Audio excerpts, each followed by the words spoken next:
Hi, I'm X. Today we're back down by the subway. That's ready to be opened in 2 days. I ain't had a chance to get back here since then, but we'll just take a look at what's been done, see what you think. So we're standing on the approach to the flyover, and you can see all the new tarmac.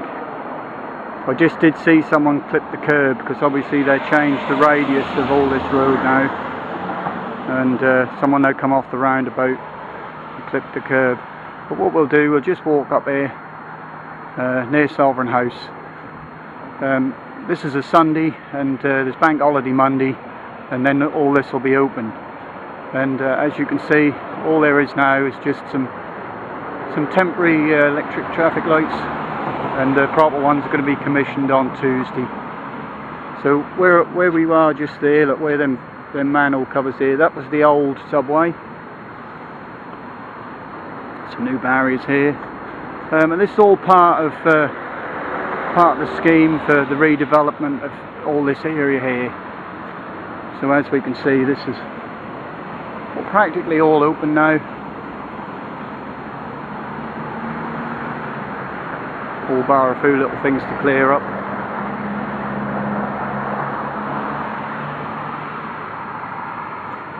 It's nice and quiet. We'll just take a little walk across here.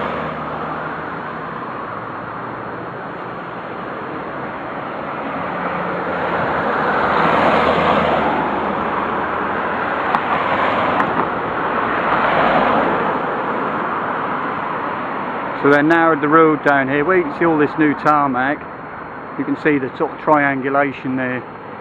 They've altered the actual road. Look as though they rubbed things out as well there, look. They must have got that wrong. And here's the new crossing. And the idea of this is to save lots of money. I did hear on the radio this week, one of the priorities for this was the fact that it's going to be much cheaper to have this surface crossing.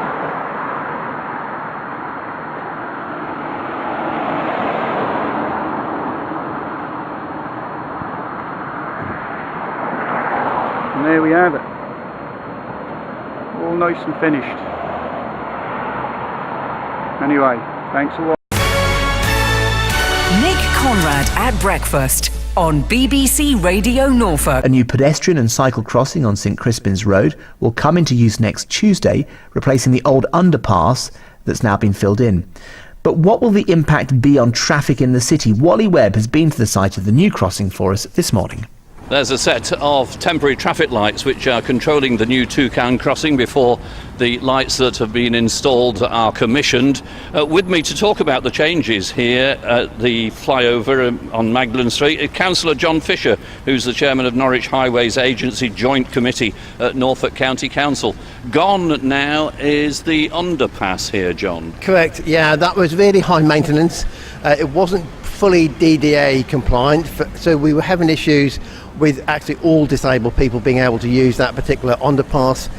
A lot of people didn't like it. It was dull, it was dark, but it was also very high maintenance. Yes, the other thing about those was security at night as well. That's right. I say we know that people are scared after dark of using the underpass, and certainly late at night, and people prefer surface crossings, Toucan crossings, and this is what we've now installed. Well, of course, the motorists have been putting up with this single lane both in and out of the city. Listen to the queue of traffic there snaking right the way over the bridge. They'll be pleased when the two lanes are open again. Oh, absolutely, and well, so will we, and so will pedestrians and cyclists, because it will be a benefit certainly to cyclists, pedestrians crossing over here. It will be a benefit to motorists because in fact it will be controlled. There will be no major serious delays. It's controlled to the benefit of motorists and also pedestrians for safe crossing, safe access. Previously the underpass of course was right on the roundabout. Now what you've done is to move that crossing towards the bridge a couple of 100 metres. That's right. It's all been I'll wait for the dust cart to go past. It's all been designed and safety audited, but it has moved away from where the original crossing position was. But this now joins up St George's with Bottle Street, we think a lot better. Yep, and cycle lanes marked out as well. That's right. Can we see changes then to the top of St Stephen's, where you've got that other big underpass? That's not going to be changed at the minute. That's not on the cards. We don't have the same fare factor there as what we have on the smaller ones. That is a much bigger underpass, and obviously it would be a lot more expensive to change. And this we could justify partly because of not only the safety fares, but also the maintenance costs that this was jacking up. Right. So when will the Magdalen Street flyover be fully open again and all this work complete? It'll be the Tuesday after Bank Holiday Monday. It's shut for the next 5-6 nights between 7 o'clock in the evening and 7 o'clock in the morning, and that's really to allow us, as you can see at the moment in front of us, they've removed the top surface. Tomorrow or this morning, tomorrow evening when they shut it, it will be for re-blacking, and then we've got the white lining and the lining to do for the crossing, and then we've got the actual crossing to install and the electrics to put in. And I say after holiday weekend, the Tuesday after holiday weekend, this should be fully functional Operation Road again. Wally Webb there at the site of a new crossing on St Crispin's Road in Norwich with Councillor John Fischer.